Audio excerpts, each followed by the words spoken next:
तो राजनीति में तो सभी होते हैं। मेरे ख्याल में राजनीति चुनाव से शुरू नहीं होती, चुनाव पे आके तो ख़त्म होती है। हम हमेशा ये शिकायत करते रहते थे कि शिक्षित लोग, पढ़े लिखे लोग, साफ छवि वाले लोग राजनीति में नहीं आते हैं। तो बहुत सोच के फिर ये सोचा कि पहले हम खुद ही आए, हम दूसरों से क्यों कहें। वो ठीक है, वो हमारे शीर्ष नेताओं का निर्णय रहा और हमने उसको माना है। आरएलडी ने इस बार कितनी महिलाओं का टिकट दिया है? आरएलडी में कितनी प्रतिनिधित्व कितना है महिलाओं का? जी, आरएलडी ने इस बार 2 महिलाओं को टिकट दिया है। तो मैं ये मानती हूँ कि ये नंबर बहुत कम है। नमस्कार, मैं धीरज मिश्रा और आप सभी का दी लल्लन टॉप में स्वागत है। इस समय हम लोग मेरठ में हैं और हमारे साथ मेरठ कैंट से सपा और आरएलडी के गठबंधन में चुनाव लड़ रही मनीषा अहलावत जी हैं। मनीषा जी, स्वागत है आपका लल्लन टॉप में। Thank you. कितनी रैलियां कर ली आप आज दिन भर में? रैलियां तो अभी अलाउड नहीं है, हम तो अभी ऐसे डोर टू डोर कर रहे हैं और आपने देखा बहुत शांत तरीके से कर रहे हैं। कुल 20 लोग होते हैं हमारे साथ और जो थोड़े क्षेत्र के इन्फ्लुएंशियल लोग हैं, जिन्हें लोग पसंद करते हैं, जैसे डॉक्टर हरविंदर हैं यहाँ पर, हम इनसे जाके मुलाकात कर रहे हैं और वहीं पर कुछ लोग इकट्ठे हो जाते हैं, उनसे मुखातिब होते हैं और उनकी सुनते हैं, अपनी सुनाते हैं। तो राजनीति में आने का आपने कैसे निर्णय लिया? तो राजनीति में तो सभी होते हैं। मेरे ख्याल में राजनीति चुनाव से शुरू नहीं होती, चुनाव पे आके तो ख़त्म होती है। राजनीति शुरू होती है एक जागरूक नागरिक से, हमारे घरों से, हमारी सोच से। तो मैं हमेशा से एक पॉलिटिकली एक्टिव सिटीज़न रही हूँ और पिछले कुछ वर्षों से कोई भी समाज जो इस सरकार में हुआ है, कुछ ना कुछ दमनकारी इनका रवैया रहा है हर वर्ग के प्रति। मैं उनके साथ खड़ी हुई हूँ और कहीं ना कहीं वो एक आप आंदोलित तो हो ही जाते हैं जब आपके आसपास सभी दमन किए जा रहा है। तो और मेरे पिताजी राजनीति में रहे हैं, 2007 से 2012 तक विधायक रह चुके हैं। तो वहाँ से एक अनुभव भी है और जब ये मौका आया तो मुझे लगा कि हम हमेशा ये शिकायत करते रहते थे कि शिक्षित लोग, पढ़े लिखे लोग, साफ छवि वाले लोग राजनीति में नहीं आते हैं। तो बहुत सोच के फिर ये सोचा कि पहले हम खुद ही आए, हम दूसरों से क्यों कहें। और ये एक धारणा है कि भ्रष्ट लोग ही राजनीति में आते हैं, इसको अगर बदलना है तो शुरुआत खुद से करनी पड़ेगी। तो आप मेरठ कैंट से चुनाव लड़ रही हैं, तो आप इस एरिया में, इस विधानसभा क्षेत्र में कब से ज़मीन पे काम कर रही हैं, कब से यहाँ एक्टिव हैं आप? देखिए, मैं यहीं पर पैदा हुई हूँ और यहीं पली बड़ी हूँ। मेरी स्कूलिंग यहीं हुई है, 12वीं भी। मैं कॉलेज भी मेरठ कॉलेज में गई हूँ और पिछले कुछ सालों से मैं यहाँ पर एक्टिव हूँ। 2016 से मैंने मेरठ के पास ही गांव में काम शुरू किया था, ग्रामीण इलाकों में। जैसे कि क्या कार्य? डिजिटल लिटरेसी, और वो इसमें कोविड टाइम में बहुत ज़्यादा कारगर रहा, क्योंकि खासकर लड़कियों को डिवाइस नहीं मिल रहा था। वो डिवाइस और इंटरनेट एक्सेस नहीं था, तो वो करवाना और लाइब्रेरी खुलवाना। मैंने ये नहीं सोचा था कि ये क्षेत्र में मैं कभी चुनाव लड़ूंगी, पर मैंने बिना सोचे जहाँ मुझे ऐसा लगा कि ज़रूरत है वहाँ मैंने मदद करी है। नहीं, लेकिन मेरठ कैंट को लेके कोई ऐसा ट्रिगर पॉइंट रहा था कि आपके दिमाग में कि आपको यहाँ से चुनाव लड़ना है? कोई ऐसा विशेष चीज़ जो आप मेंशन कर पाएँ? तो इसके लिए मैं आभार प्रकट करना चाहूँगी राष्ट्रीय लोकदल के जो राष्ट्रीय अध्यक्ष हैं चौधरी जयंत सिंह जी, कि उनकी दूरदर्शिता रही कि उन्होंने मुझे पहचाना और उन्होंने समझा कि ये इस विधानसभा के लिए मेरे जैसा प्रत्याशी सूटेबल रहेगा। और उसी का नतीजा हम आज देख रहे हैं कि ये चुनाव पलटता नज़र आ रहा है और ये अब सेफ सीट नहीं रही है भाजपा के लिए। अच्छा, आप कह रहे हैं कि चुनाव पलट रहा है, लेकिन यहाँ पिछले 4 बार से जो है भाजपा ही यहाँ पे जीतती आई है। तो वो जो एक इनका स्ट्रांग होल्ड यहाँ बना हुआ है, उसको आप कैसे तोड़ेंगी? नहीं, वो स्ट्रांग होल्ड तो टूटा हुआ है। अगर 20 साल से एक विधायक है तो जनता तो समझ चुकी है ना, बार बार उनको मौका दिया, बिना मांगे उनको वोट मिले हैं। तो इस बार जनता ये सोच रही है विकल्प है हमारे पास। आज तक विकल्प नहीं, क्योंकि यही धारणा बनी हुई थी कि ये एक गढ़ है भाजपा का और इसे तोड़ा नहीं जा सकता। तो हमने ये चुनौती स्वीकार करी और जनता साथ दे रही है, तो तोड़ा तो जाएगा ये गढ़ इनका। तो ऐसी भी बात निकल के आ रही कि आप सरधना से टिकट लेना चाह रही थी, लेकिन आपको यहाँ से मिला जहाँ से आपके पिताजी विधायक रहे हैं। तो क्या हुआ कि आपको वहाँ से नहीं मिला, फिर आपको यहाँ पे आना पड़ा? तो कुछ समीकरण ऐसे रहे और वो ठीक है, वो हमारे शीर्ष नेताओं का निर्णय रहा और हमने उसको माना है पूरे सम्मान के साथ। और मैं कहती हूँ कि जो भी रणभूमि हो, रणभूमि कोई भी हो, हम लड़ने के लिए तैयार हैं। और ये क्षेत्र भी मेरा ही है। सरधना की विधानसभा के काफ़ी इलाके अब इस विधानसभा में आते हैं, तो पड़ोसी हैं और मैं तो यहीं पर पली बड़ी हूँ, सरधना में नहीं। अच्छा, आपके विरोधियों का ये भी कहना है कि आप एक तरीके से पैराशूट कैंडिडेट हैं और आपने यहाँ लोकल लेवल पे उतना आपका अनुभव नहीं है, आपने कार्य नहीं किया है और आपको अंत समय में लाया गया है। देखिए, मैंने जैसे बताया, मैं यहीं पली बड़ी हूँ, मैं यहीं की हूँ, तो पैराशूट वो मुझे कह रहे हैं, लेकिन मैं उन्हें कह रही हूँ वो कैप्सूल कैंडिडेट हैं। वो 20 साल रहकर भी जनता में नहीं आ पाए, तो क्या फ़ायदा अगर आप शहर में रह रहे हैं पर जनता के बीच नहीं जा रहे हैं। आपने अपने आप को एक कैप्सूल में बंद कर लिया। वो जनता ही कह रही है कि वो तो शाम तक तो बाहर निकलते हैं, वो निकल ही नहीं सकते। अगर वो निकलते तो वो देखते कि मेरठ के शहर की गलियों में कितना कचरा भरा पड़ा है और सड़कें कितनी टूटी पड़ी हैं। अच्छा, एक बार अगर आप हमें इस राजनीति से पहले थोड़ा सा पीछे जाएं और अगर आप अपने पिछले करियर के बारे में बता सकें, हमें अपनी पढ़ाई लिखाई के बारे में बता सकें। हमें आपके जो समर्थक थे वो बता रहे हैं कि आप विदेश में भी पढ़ाई आपने किया है। जी हाँ, मैंने अपना MBA करा है जॉर्जिया स्टेट यूनिवर्सिटी अटलांटा से, और उसी के बाद से मैं 22 साल की एज से मैं जॉब कर रही हूँ। कहीं ना कहीं मैंने काम किया है, कॉरपोरेट में काम किया है, मैंने छोटा व्यवसाय भी अपना शुरू किया था और फिर पिछले 4 साल से सोशल सेक्टर में एक्टिव हूँ एज अ वॉलंटियर। मैंने काफ़ी संस्थाओं में काम किया है। फिर अपनी संस्था स्कूल ऑफ नेचर फाउंडेशन मैंने बनाई, जिसका ध्येय यही है कि digital literacy for girls and reforestation and rain water harvesting. तो मैं सोशल सेक्टर में भी काम कर रही हूँ और 25 साल का मेरा जो अनुभव है वो सभी और मेरा एक्सपोजर रहा है। तो मैं एक शहर है मेरठ कैंट, तो मैं जिस तरह से शहर की कल्पना करती हूँ, जो एक सिटी ब्यूटीफुल हम इस शहर को बना सकते हैं। और मुझे लगता है कि बहुत भारी उपेक्षा रही होगी नेताओं की, यहाँ के विधायक सांसद एक ही पार्टी के होते हुए, सारा पावर उनके पास थी, सारे संसाधन उनके पास थे, तो बहुत भारी उपेक्षा रही होगी कि आज मेरठ कैंट की ये हालत है। अच्छा, आपने कहा कि आपके डिजिटल लिटरेसी के दिशा में आप काफ़ी काम कर रही हैं, ग्रामीण महिलाओं को शिक्षित करने की कोशिश कर रही हैं। भारतीय परिवेश के हिसाब से आपको क्या लगता है कि डिजिटल लिटरेसी से पहले हमारे जो गांव देहात के स्कूल हैं उन सब चीज़ों को ज़्यादा बेहतर करने की ज़रूरत है? जी बिल्कुल, ये डिजिटल लिटरेसी तो समय की डिमांड है। अब सबके हाथ में इन्होंने फ़ोन थमा दिए हैं और इन्होंने सारे जितने भी आप देखिए, शिक्षा अब ऑनलाइन हो गई है। आप जितनी स्कीम आप लॉन्च करते हैं, आप विधवा पेंशन ऑनलाइन है, और हमारी विधवा औरतें हैं, बूढ़ी वृद्ध महिलाएं हैं, वो क्या चला सकती हैं फ़ोन? तो बैरियर्स क्रिएट कर दिए गए हैं। तो उसका तो तोड़ ये है कि सभी को ये डिजिटल वर्ल्ड सीखना पड़ेगा। लेकिन हमारे रालोद के संकल्प पत्र में ये एक बिंदु है कि हम जन सेवा केंद्र खोलेंगे, जिसमें उन लोगों को जो ये डिजिटली लिटरेट नहीं है और जो फॉर्म नहीं भर पाते हैं या ये बैरियर्स फेस नहीं कर पाते हैं, तो उनको हेल्प करेंगे कि स्कीमें तो लॉन्च हो गई हैं पर उनका बेनिफिट लोग नहीं ले पा रहे हैं। तो जैसे कि हमारे क्षेत्र में कुछ गांव भी आते हैं, अब ग्राम प्रधान को आपने टारगेट दे दिया कि 100 आयुष्मान कार्ड आपको बनाने हैं। कार्ड तो बन गए, वो डेटा पहुंच गया, मोदी जी बोल सकते हैं कि हमने इतने कार्ड बनवा दिए, लेकिन वो कार्ड कहाँ चल रहे हैं? मुझे आप बताइए, एक जना भी बताइए। मैं 40 गांव में घूमी हूँ सरधना में, और यहाँ पे भी 10 गांव हैं, कहीं पर मुझे आज तक एक भी लाभार्थी नहीं मिला है उस स्कीम का।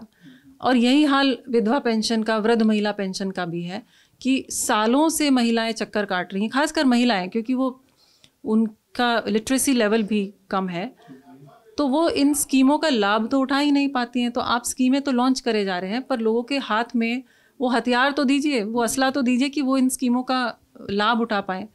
तो लेकिन एक भी है कि डिजिटलाइजेशन होने की वजह से एक डिजिटल डिवाइड भी देखने को मिल रहा है। वही उसी की मैं बात कर रही हूँ, बहुत बड़ा डिजिटल डिवाइड है जिसको हमको आने वाले सालों में भरना होगा। जो हमारी सरकार, गठबंधन सरकार की ये संकल्प है कि लैपटॉप दिए जाएंगे, मोबाइल डिवाइसेस दिए जाएंगे, तो पहले तो डिवाइस आए, अब कह रहे हैं अब चुनाव से पहले तो उन्होंने बिजली भी आधी कर दी।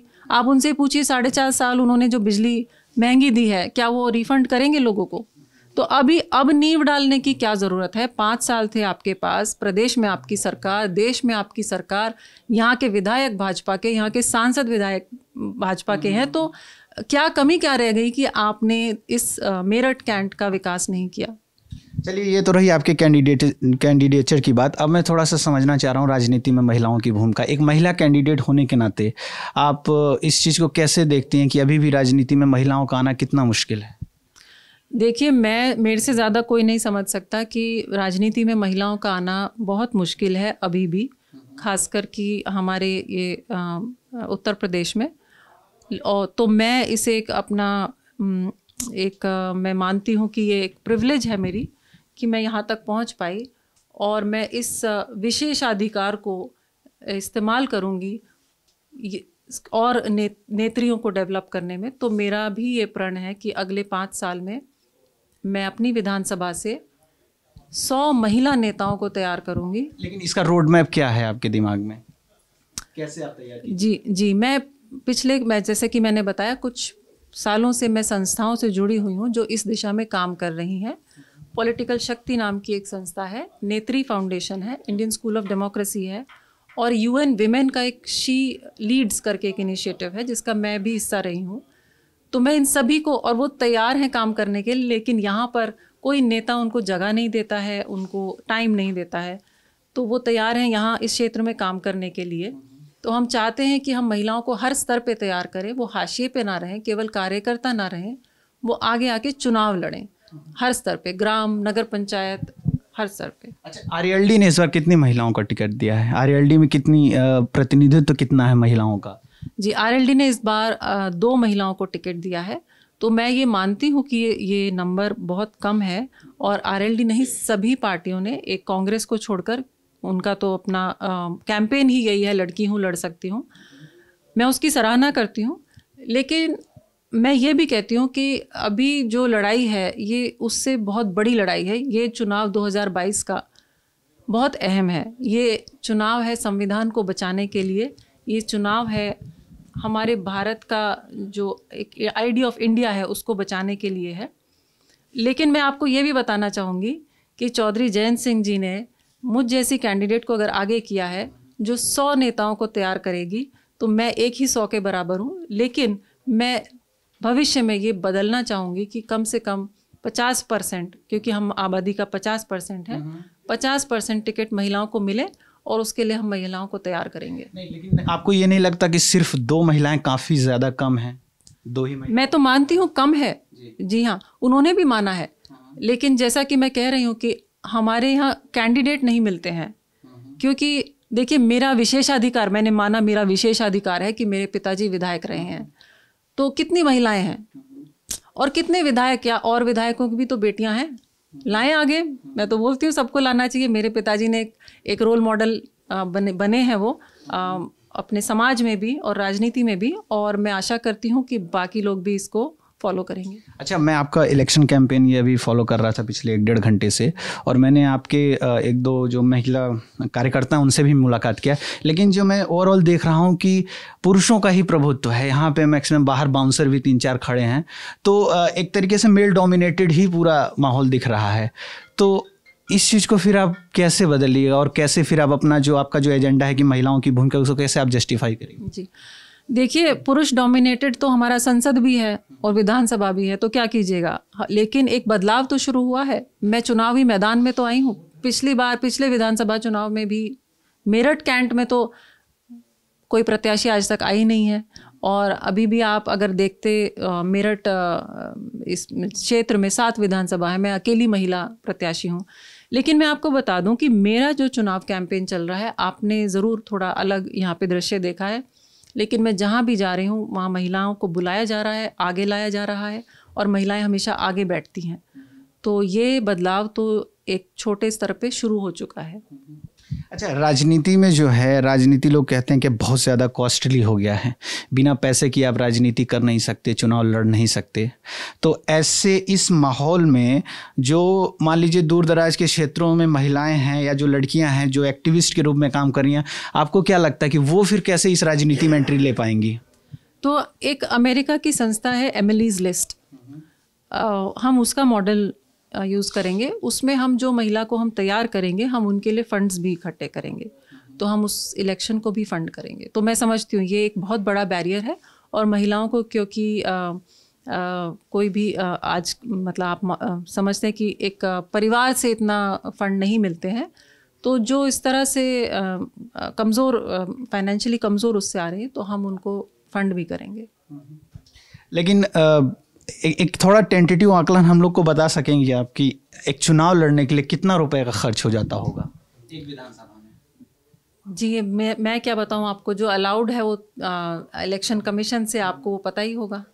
नहीं, अलाउड तो है, लेकिन उसके बाद भी बाहरी तरीके से जिस तरीके से पूरा लाव लश्कर के साथ पूरे रैलियां होती, मैं सिर्फ आरएलडी की आपकी नहीं बात कर रहा हूँ, ओवरऑल मैं समझ। हम तो जो इलेक्शन कमीशन ने बताया है उस को मान के अपना दायरा चल रहे हैं, और मुझे तो आए हुए ही 10 दिन हुए हैं, तो मेरा तो इतना खर्चा नहीं होगा ना, मैं करना चाहूँगी, क्योंकि जो ज़्यादा खर्चा करेंगे तो वो आगे कमाने की भी सोचेंगे। मैं इसमें कुछ कमाने तो आई नहीं हूँ। आप दूसरे प्रत्याशियों से पूछिएगा, उन्हें ज़्यादा पता होगा, वो 6-6 महीने से लगे हुए हैं।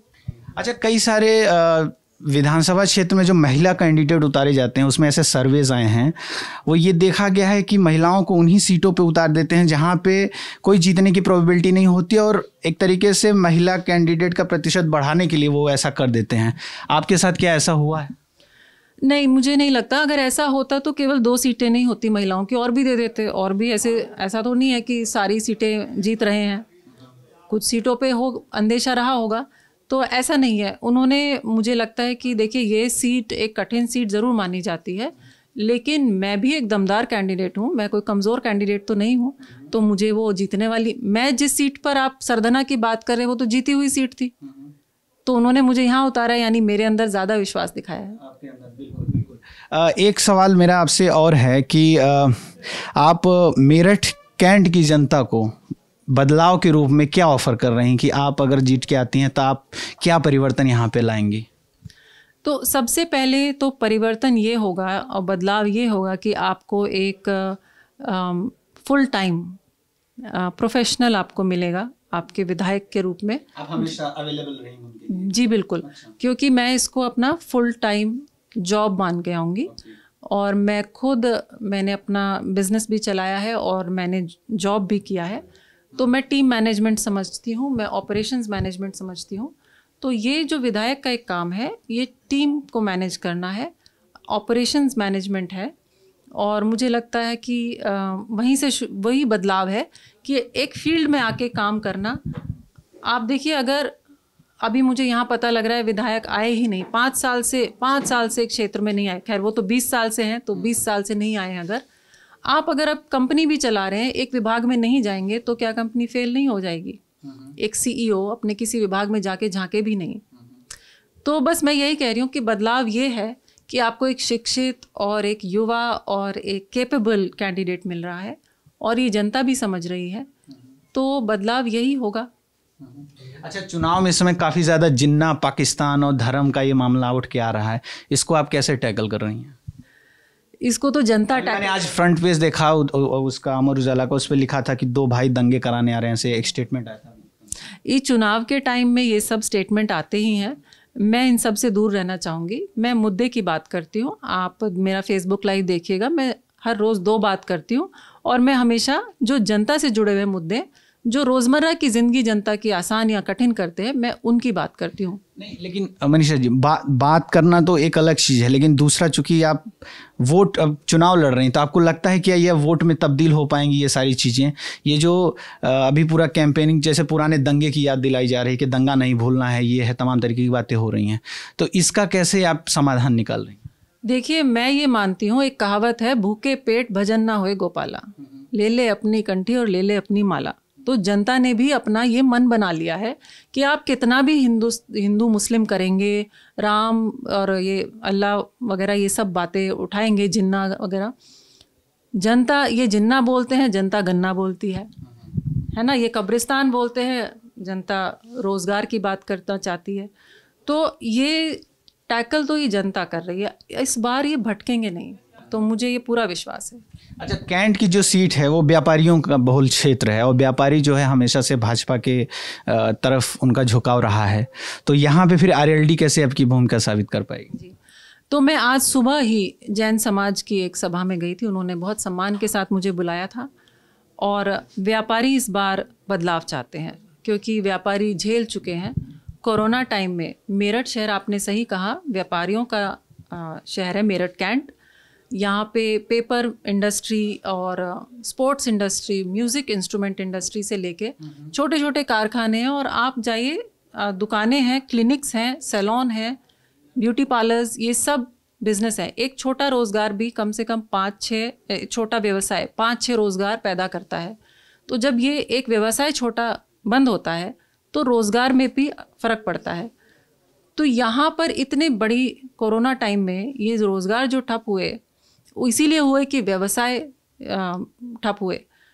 तो एक विधायक और सांसद का और प्रदेश की जो सरकार है उनका ये फ़र्ज़ और दायित्व बनता था कि इन सबको साथ में बिठाएं, उनसे पूछें कि क्या हम आपके लिए कर सकते हैं। और जैसे पेपर इंडस्ट्री है, इनका रॉ मटेरियल सारा बाहर से आता है, वो ख़त्म, ज़ीरो हो गया था, सरकार ने सुध नहीं ली, उनको क्या राहत दी गई, बिजली का बिल तक माफ़ नहीं हुआ। तो ये व्यापार विरोधी सरकार तो है ही, अब व्यापारियों को दिख गया है, और सभी लोग, साइलेंट वोटिंग होगी इस बार, सभी लोग इनके खिलाफ हैं। अच्छा, एक आखिरी सवाल का जवाब दे दीजिए कि आरएलडी और सपा के बीच कैसा मेलजोल है? कई सारी खबरें आ रही हैं कि अनबन भी है दोनों के बीच में, सब कुछ ठीक नहीं चल रहा है। देखिए, ये सब खबरें कहाँ से आ रही हैं आप भी जानते हो और मैं भी जानती हूँ। ये गठबंधन मजबूत है क्योंकि ये पार्टियों का गठबंधन नहीं है, ये जनता का गठबंधन है। तो जनता जब त्रस्त हुई है, ये इस सरकार ने हर वर्ग का दमन किया है, बात करने के लिए जगह नहीं छोड़ी, चर्चा नहीं करना चाहते, सीधा लाठीचार्ज, सीधा कुचल देते हैं। किसानों को कुचला गया, महिलाओं का दमन किया गया, अभी छात्रों के ऊपर डंडे बरसाए गए। तो ये जनता का गठबंधन है, तो ये बहुत मजबूत है, ये ऐसे नहीं टूटेगा। शुक्रिया हमसे बातचीत करने के लिए। ये थी मनीषा अहलावत, जो कि इस समय मेरठ कैंट से उम्मीदवार हैं गठबंधन की, और उन्होंने दावा किया है कि अगर वो सत्ता में आती हैं तो महिलाओं की दिशा में काम करेंगी। आप देख रहे थे द लंदन टॉप। नमस्कार।